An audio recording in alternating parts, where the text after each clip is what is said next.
Have you noticed the ever-growing list of scandals coming out of Augusta County?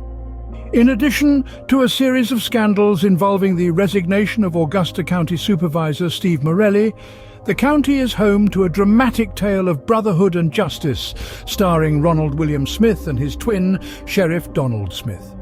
Ronald's checkered past, marred by a fraudulent inmate call scheme and drug convictions, has cast a long shadow over the county's law and order. But unbeknownst to the people of Augusta County, the sheriff's brother's legal troubles were about to escalate. Breaking Through News has learned that 2 months prior to Ronald Smith's dramatic arrest in December on attempted murder charges, in October, Ronald Smith was arrested for multiple charges, including felony drug possession in Staunton. The saga of Ronald William Smith, twin brother to Augusta County's sheriff, had just taken a turn for the worse. Adding to his felony drug charges, Ronald was slapped with allegations of DUI and obstruction of justice. After a short stint behind bars, he was released on a bond of $2,200. Of course, the fine people of Augusta County knew nothing of the Staunton arrest of the sheriff's brother in October.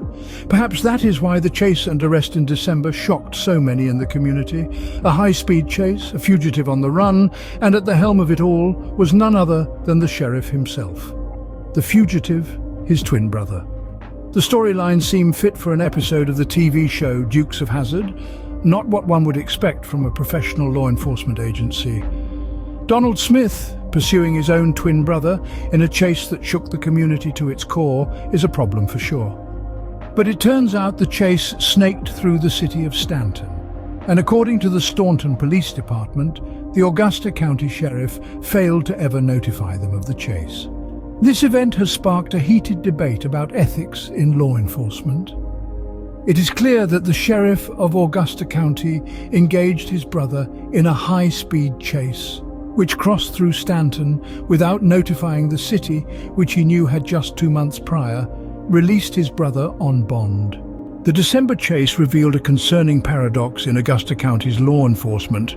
Here we find a situation that blows the lid off two significant issues: interagency cooperation and transparency within the sheriff's office. The chase, led by Sheriff Donald Smith, was marked by a glaring absence of communication with Staunton Police Department, while the sheriff and several of his deputies chased the sheriff's brother, even attempting to employ spike strips within Staunton City's jurisdiction.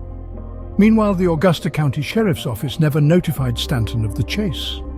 Ronald Smith, who at the time was a fugitive on bond being chased through the city of Staunton, was on bond in Staunton. Yet the sheriff could not be bothered to ask for Staunton's help. Breaking Through reached out to the sheriff, but our requests were ignored. It's an irony not lost on the public. A law enforcement agency's seeming disregard for the very rules it's sworn to uphold. The chase of Ronald Smith ended in 2 attempted murder charges. How many Staunton residents' lives were placed in danger, while the Augusta County Sheriff decided not to notify the Staunton police of a chase through their jurisdiction? The sheriff's brother was arrested without being shot or seriously injured, while the sheriff's office lurks in the shadows of 2 police shootings in 2021. Situations that posed far less danger to deputies than when the sheriff's brother tried to kill 2 of them with the sheriff's truck. The apparent lack of transparency, consistency, and interagency cooperation can no longer be brushed under the carpet. The controversy surrounding the Smith brothers has led to calls for change. The incident has highlighted the need for a systemic overhaul of the county's law enforcement. But transparency and trust are not built overnight. They require open communication, cooperation, and a commitment to doing what's right. The community's response to the incident has been a rallying cry for change. As Augusta County looks to the future, the hope is that this incident will bring about changes that restore trust in law enforcement. It's a hope for a system that upholds the principles of justice, not just in name, but in action. A system where every citizen feels safe, protected, and heard, not just the sheriff's family and friends. To stay informed on the latest news about local government and law enforcement corruption, subscribe to Breaking Through News on the Newsbreak app, or on our website at breakingthrough.com.